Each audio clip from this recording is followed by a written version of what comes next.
Hello and welcome to Voices of Parenting podcast. I am so glad you're here. My name is Mussi Diskin. I am an advanced nurtured heart approach trainer.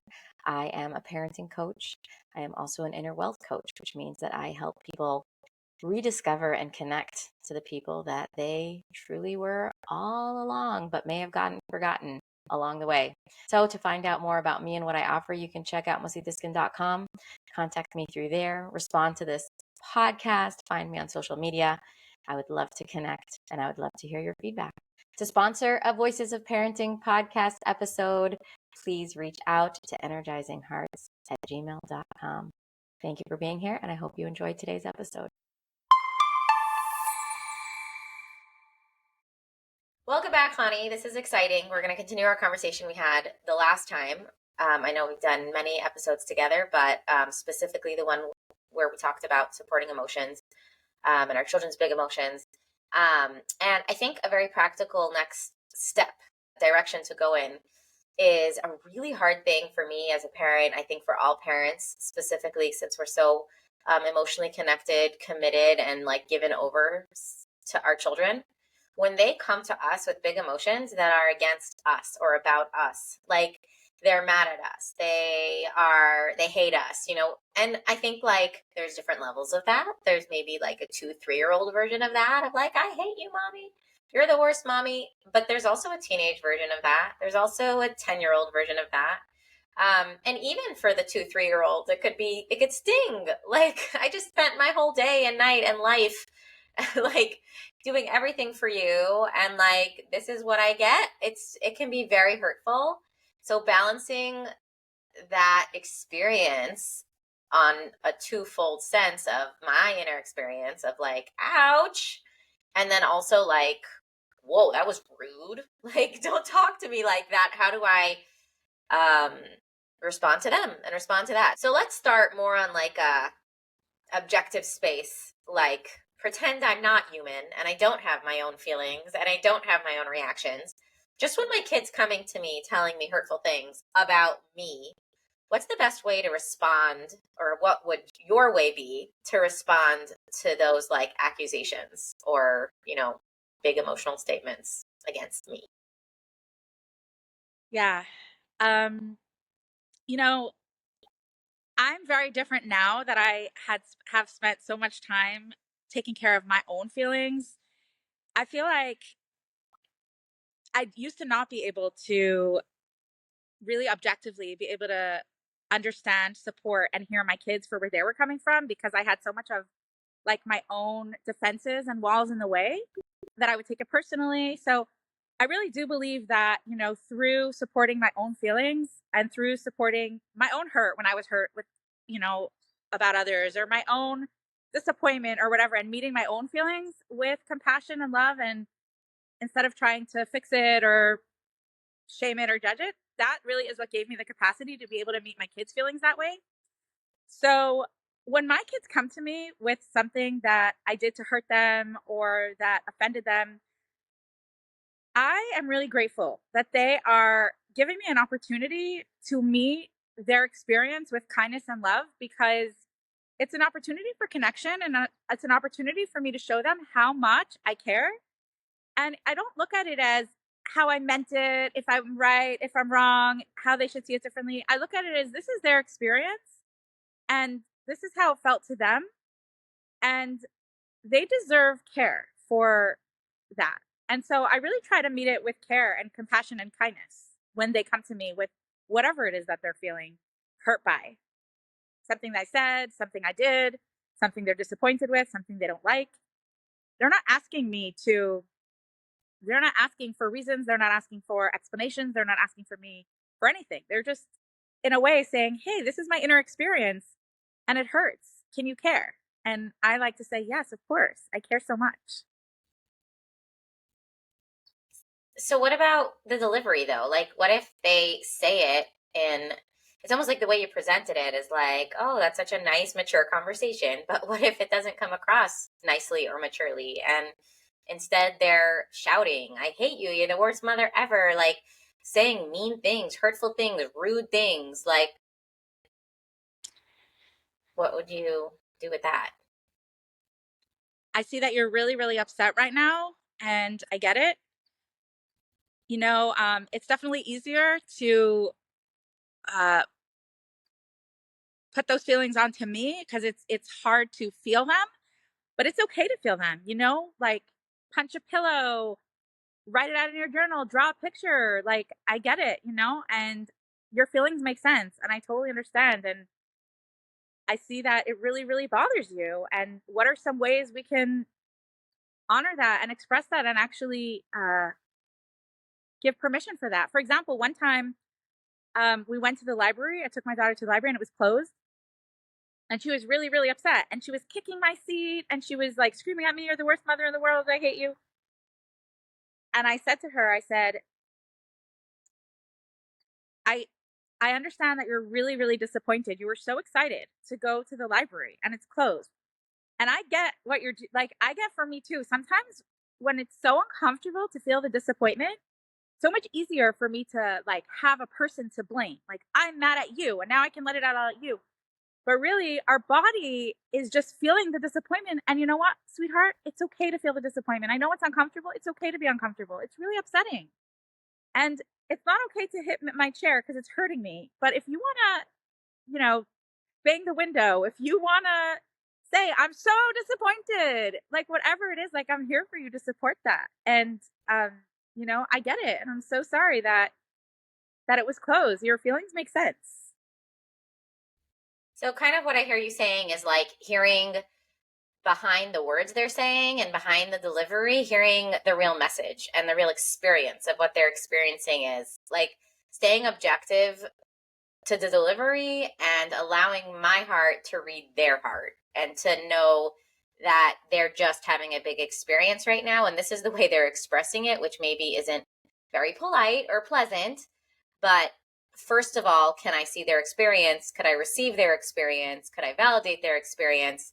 Can I connect with their experience? And then if they need a redirection or help with a tool or a rule, like you said, like, it's not okay to hit my seat because it hurts me. But your experience that is propelling you to hit my seat makes sense and is something that I really want to support. So you're basically not really walking away from them and their experience, even if you're redirecting the behavior or even putting a rule around the behavior, because you're able to like kind of see the why, like the behind. Yes. And actually, the only reason why I'm able to do that is because I changed my relationship with what's going on. When I looked at it as they're being rude, they're personally attacking me, they're not behaving. Of course, I'm very upset. I need to stop it. I need to teach them a lesson. But I recognize they're dysregulated. They have all these big feelings that they don't know what to do with. They are feeling at a loss. They don't know what to do. They were never taught how to support their feelings. And so when I realize they're so dysregulated right now and they're having so much difficult emotion and they're struggling, I can have compassion for them. And again, the only way that I was able to do this and I'm able to do this is because I started with myself. When I would judge myself for being dysregulated, when I would judge myself for having big emotions, not only did I shut down and, not give it to myself, but when I saw it in my kids, it was like, "Oh, no, no, no, no." Like I, I needed to shut them down and I did. Unfortunately, I did shut them down. So I didn't try to be supportive to my kids. I did try hard and I failed at it. I let go of that and kind of started being supported with myself when I was dysregulated. I would say, "I need to go take care of my feelings." I would journal my feelings. I would say, "I'm so sorry you're struggling. It's so hard to be a mother. I'm here for you. How can we support your feelings?" And automatically, when I gave that to myself, when my kids were having a moment like that, I had that love within me that poured over into them. And the way that I treat myself is the way that I treat others. What I have within myself, I could give others. And I think that for years, I didn't know that. And I read every parenting book and how do I do this and how do I do that? And I tried so hard. But I was so dysregulated that I could not do it, which added to the shame and added to the judgment that I had. And I'm such a bad mother. So if I want to be there for my kids' dysregulation, I need to be regulated. How do I be regulated when I take care of my emotions? So before it's how do I support my kids' emotions? How do I support my emotions? Once I support my emotions, I have the space to support my kids' emotions. Wow. So I guess what you're saying is that in a space of like regularly regulating yourself and becoming really good at being your own self regulator and emotional support, you naturally are in a space where when your kids come even with attacking words and attacking language that sounds very rude and very disrespectful and very hard to hear, there's almost like a trust in emotional experience and them that you're like able to naturally see past it and be like, oh, that's just a lot of emotion. And it's not something you need to like stop or fix or make better, because you just see it as like a lot of emotion and that doesn't really scare you. It almost sounds like because your big emotions inside of yourself don't scare you because you've gone through them and regulated through them and watched yourself come through the other side and not judged yourself for Because I having them. continuously regulate. If I have even 1 or 2 days where I don't take care of my feelings, I don't have space for my kids. It's a, like I said in the other podcast, like, sorry that I interrupted you. Like I said in the other podcast that we did, we eat every day, we feel every day. It's not like I'm regulated for life. Here I go. Every day I have feelings. Every day I take care of my feelings. When I take care of my feelings, that's when my kids come home and I can take care of theirs. When I don't, I fall back into not having space. Because when my body is so full of all these dysregulated feelings and then more feelings come, I don't have space for your feelings. You need to be quiet. But if I supported my feelings and I'm in a state of peace and calm, even if I'm not fully calm, but I gave support and I gave love to those feelings, and I have extra space for someone else's feelings. Yeah. I think I want to just like highlight the fact that, like, even like from coming from me from a parenting perspective, that the fact that this kid isn't being like disciplined or like taught about speaking respectfully and having good manners in this moment doesn't mean that I'm okay with disrespect, or that I think that living life with bad manners or living life attacking people is a good way to live. It means that I'm being present to the truth of the moment. And the truth of this moment is there's a very dysregulated kid in front of me. And just like when I'm dysregulated, I do things I'm not proud of. They're not being themselves right now. They're not being their best version, living out with integrity and aligned with all their values. They're lost. They are losing it. They are lost. Right now, it's not time for lessons. It's not time for value setting, value And even if you try, evaluating. they're not going to hear you. They can't hear you. They're not capable. Right. So it's not about a matter of like whether or not values and rules are important. It's a matter of attuning to the reality of the moment. And the reality of the moment is that there is a child here who isn't here and who needs to be brought back online. They're not online. They're offline. They need to be brought back online. And I guess, Chanie, what you're saying is the way to do that is to hear their experience, reflect back to them their experience, help them know that their experience is okay, that you're not scared of it, which helps them not be scared of it, and just kind of be there with them through it so that they have your safety to lean on to get through what might otherwise feel scary, to just kind of let it flow to get to the other end. Like, is that sort of the process? What is the fix? Like, what does make it Yes, better? I'll give you two. I'll actually give you 2 recent examples about that. But I wanted to about what you were saying. How you know it's not okay that they're being disrespectful, and we're not saying that it's okay. I too used to feel maybe I'm not teaching. Like, how am I letting them get away with this? What am I teaching them? But actually, when I was dysregulated and I apologized to my kids and said, I was really overwhelmed. You didn't deserve that. I'm sorry, and I reset, and that didn't automatically, that's what made them learn. This took a very long time, and I did not see it in the moment for a while. But a few weeks ago, my daughter spoke very rude to me, very, very rude to me. And I knew she was dysregulated. And I actually myself wasn't really regulated myself. So I didn't really respond to it because I don't want to meet dysregulation with dysregulation, because I'm just adding to the fuel to the fire, whatever, however you say it.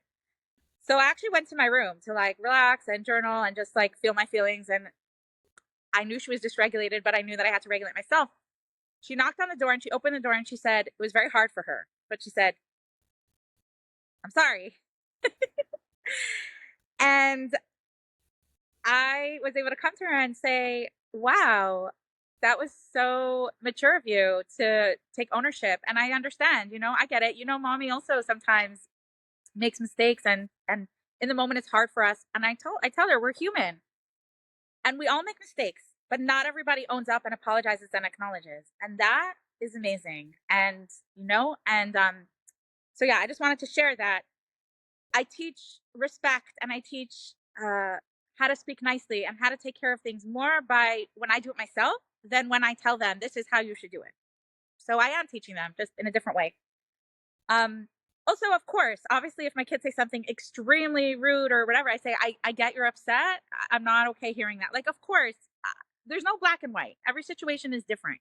Sometimes you have to make a boundary. You're not going to just let your kid say anything, just hear anything, of course.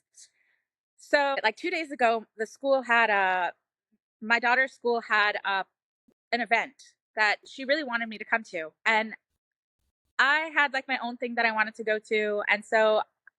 And it didn't sound like something that she would enjoy that much. It was like adult shopping, I thought. Anyways, when she came home from school that day, she was furious with me. Every single kid in her class, parent came and stayed, and I'm the worst mother. And how could I not come? And she was crying and she was mad and she wasn't looking at me. And I said, wow, it sounds like you're really, really, really upset and you really, really wish that I could have come. That's really uncomfortable and upsetting. I totally get that. And I said, I'm sorry. The truth is, I didn't realize how meaningful it was to you. And now that I see how meaningful it is to you and how disappointed you are, it's something that I will try really hard to come to next time. It didn't help. She was crying and upset. And at first I felt myself like wanting to fix it. I'm human, like, okay, enough. Like, we talked about this, like, move on, and like, but then I reminded myself and I regulated myself again. I keep regulating myself to remind myself, like, it's not about trying to get over the feelings, get over the disappointment. It's about holding space and adding love and compassion for as long as it's here. So it kept on coming up. She kept on saying it, and I kept on saying, I get it. And at one point, I actually really came into my heart, and I sat down next to her. I put my hands on her arm. She was like looking down, eating dinner. And she's like, I'm sitting here eating dinner while everyone else is having fun. And I was like, wow, this is really hard for you. You are so upset. And I gave her a big hug, and I said, I didn't really say much. Just my heart felt like compassion for her instead of anger. Like, she is flooded with disappointment that she wishes she could be there. It's not something bad. It's not something wrong. It's something honest. It's something truthful. And even if it might be uncomfortable for me or hard for me, and why is it uncomfortable or hard for me? Because I was taught that it's not okay. Even though, why isn't it okay? It's just human to have these feelings. And I don't want her to, it's good to let it process and be met with kindness. It's such an opportunity for connection and also for moving past it or supporting it. So I sat with her and I stayed with her, and it took a long time. I don't know exactly how long. It felt like a couple hours. I'm sure it wasn't that long, but it felt like a really long time. And I just sat with her and sat with her. And every time she said she was mad, I said, I get it. You make sense. I understand. After like a while, she looked up at me and she said, I was so shocked that she said this. She said, I'm a little nervous. I said, why? She's like, I don't know if when I have kids, I'll be able to be as good of a mother as you are. And I was shocked. This is a kid who, for a long time, when she's dysregulated, has told me that I'm a very bad mother. She'll say things like, what are you doing? Like, which kind of mother does that? And, like, for her to, it wasn't me telling her how to talk to me, how to think, how to look at it different, how to appreciate me. Here I am doing everything for you. It was me accepting her for where she was at. We're on her own. She honestly meant, wow, you're a good mother. And you're a good mother didn't come from me giving her what she wanted. It came from me holding space for her disappointment that I didn't give her what she wanted. And I literally cannot describe the validation, because a lot of times, in the moment, if you don't see, if your kid's being rude or whatever, and you're not fixing it, like, what are you teaching them? What values are you teaching them? You're not fixing this. You're not making it better. And so you think it's not working. You think that coming from love, like, you're letting them get away with it. But, that's why it's so validating to stick to what I believe, even if it's confusing, even if it's different what people say, even though parents are judging me and say, why aren't you yelling at your kids? Why are you letting them speak this way? Why? This is why. This is why. Like, because this is what connects hearts. This is what heals the underlying reason why our kids are, reacting that way. And later that night, I feel so emotional saying this. She was sharing random things with me. I felt more connected to her than ever. I feel like by sitting there with her through that in compassion, and I think it was probably the first time that I really didn't have any anger towards her. I really just was flooded with compassion. I wasn't upset. I wasn't trying to not be upset. I wasn't. And that's, like I said, because of all the work that I do and have done it within myself. It changed, it enhanced our relationship. It was an opportunity for connection. So it's almost like, instead of like, how do I shut it down and make them be respectful and make them not react when they're uncomfortable? It's like, every time they're uncomfortable and angry and upset, and I'm able to hold space and add love and connection, I am showing them that they are loved unconditionally no matter what, and all their feelings are welcome. And I'm showing them what it looks like to be accepted for all of who they are. And that is unconditional love. And our kids deserve that, and we deserve that. And that's what's more beautiful than that? you know? Thank you for sharing all that, Chanie. And I think as we close, like, I don't know if I'm going to do justice because I didn't write it down, but this one sentence that you said, it's like definitely a massive and practical takeaway. You said, it's not our job to fix it. It's our job to add compassion and love for as long as it's here. And I thought that was a really powerful statement and a really powerful shift, for as long as it's here. And I don't always get to decide how long that takes. I don't always like how long that takes.